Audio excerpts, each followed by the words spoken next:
Happy Tuesday. I want to talk a little about um, dimensions and our human self and how that can relate to our manifesting in our everyday. So, um, I'm trying to think about how I would like to start because there's so many great points to this whole collapsing. And let's talk about sleep. So every night we lay down in a bed, hopefully, most of us, and we attempt to go to sleep. We know that we are going to turn off our brain and let our body like lay there and dream or just sleep, whatever it is to us. And for however well we do that, some people sleep easy and some people have a hard time falling asleep. Some people have a hard time staying asleep. But the thing is, sleep is sort of like our example, if you would, or our.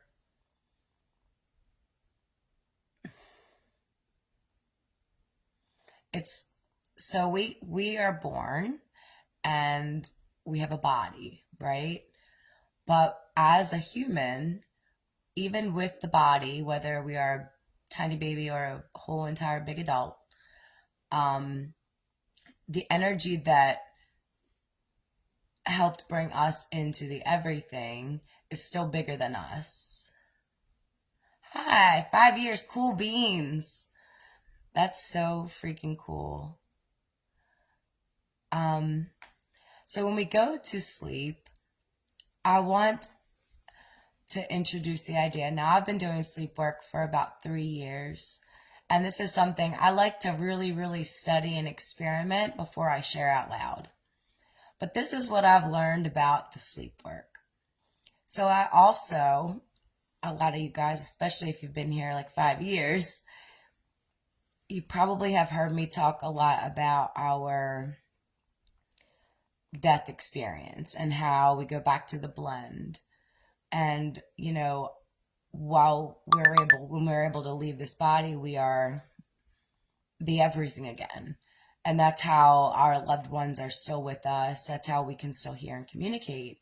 Some of us know this really easy. This is just like, yeah, of course my mom's still here. Of course grandma's still here.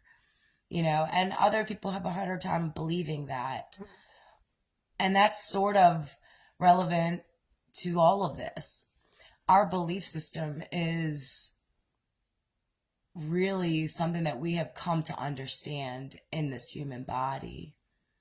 Just like we see a flower that grows and then eventually blooms into this like beautiful flower, for a human to bloom, they would start to understand that while it seems like I'm doing something separate when I go to sleep, and it seems like life out here is its own thing, I can find a way to make all of these blend in this body from here, and I can make it like an awake dream out here. Because now that I know that I'm only going to have this body and this experience for this long, where I can think and create and then sleep and let myself realign. Like every time we go to sleep, it's sort of like we go back to our whole self. We turn off this active body, we stop magnetizing, we stop vibrating, and we leave body to go into our dream space. Like some people know they have some really wild dreams. Some people can see parts of things happen and they know what that means in their real life, which means if some people can do this, we can all do this. Thanks for saying so, Elizabeth. I know you've been here for a while. I like having you around. It's so nice to see you, and even in TikTok land.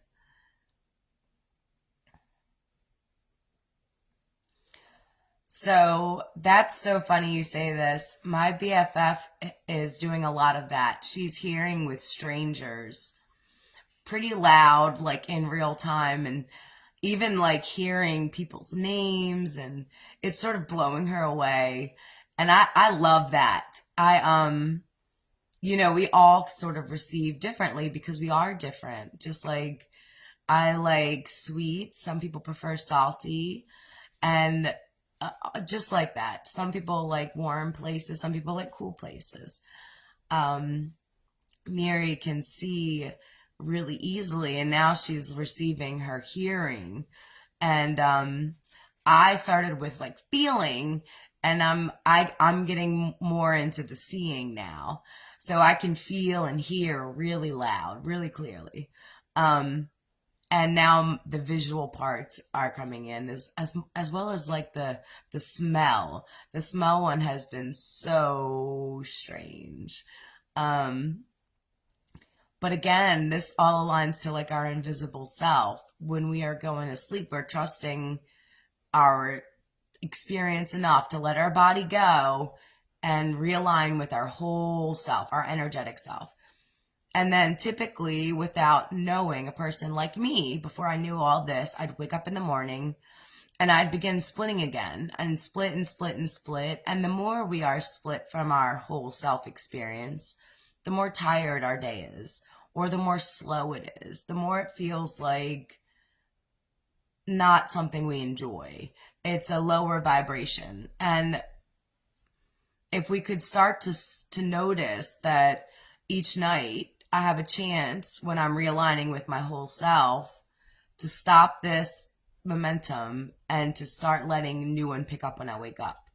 And then if I can keep doing that, I can realign myself fully. I can help myself reconnect from the inside so that I can stop getting myself so far down here.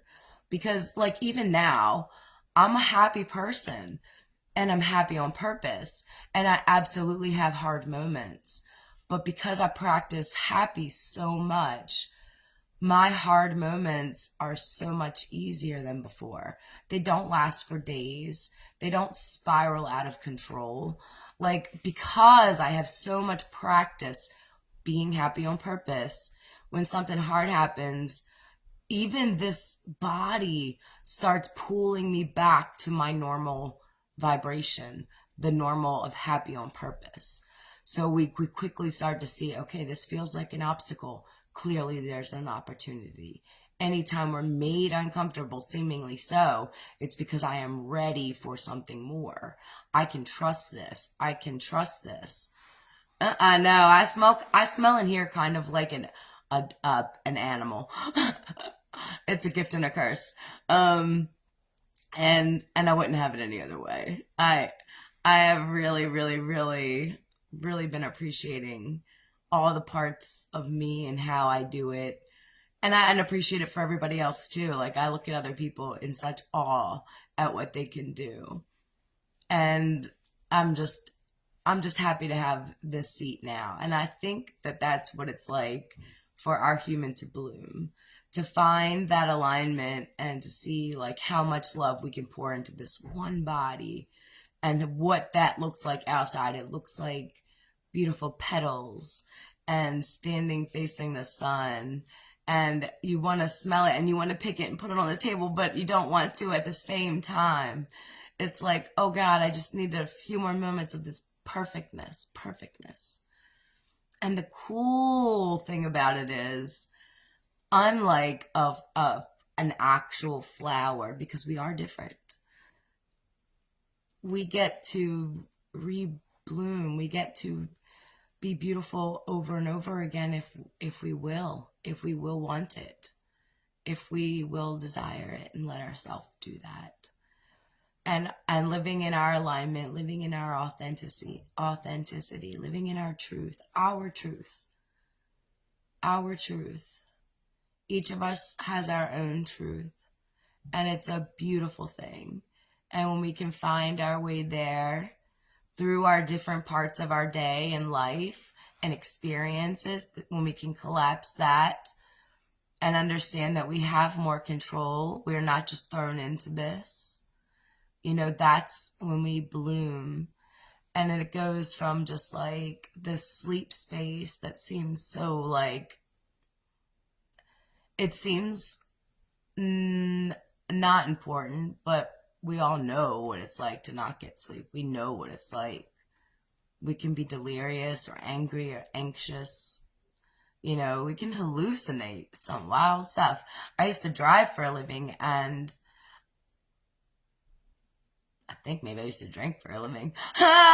And I'm just saying, not that I ever have done that. I'm not admitting any crimes or anything, but I know driving sleepy was really dangerous. Um, I never felt like I was so afraid. And maybe there's that, but it it's a very scary experience driving sleepy. Um, and it's sort of like, that's what it's like when you're awake and you don't know who you are or what you are. It's like driving sleepy. And it doesn't feel like you want to keep doing it. It feels like, get me off of this road. Yeah, Jesus, take the wheel because I'm over it. But then once, we can understand all that too. And um, let let that whole Jesus experience be the teacher he is. He came to show you what you are. You are a unique individual that came to bloom on their own, and everything that you could want or desire or long for is inside of you and your heart. And and this is how we make heaven on earth, and that's where heaven exists. When we can let it come to life here. Yeah. Oh, my BFF is here. I'll talk to you later. Bye.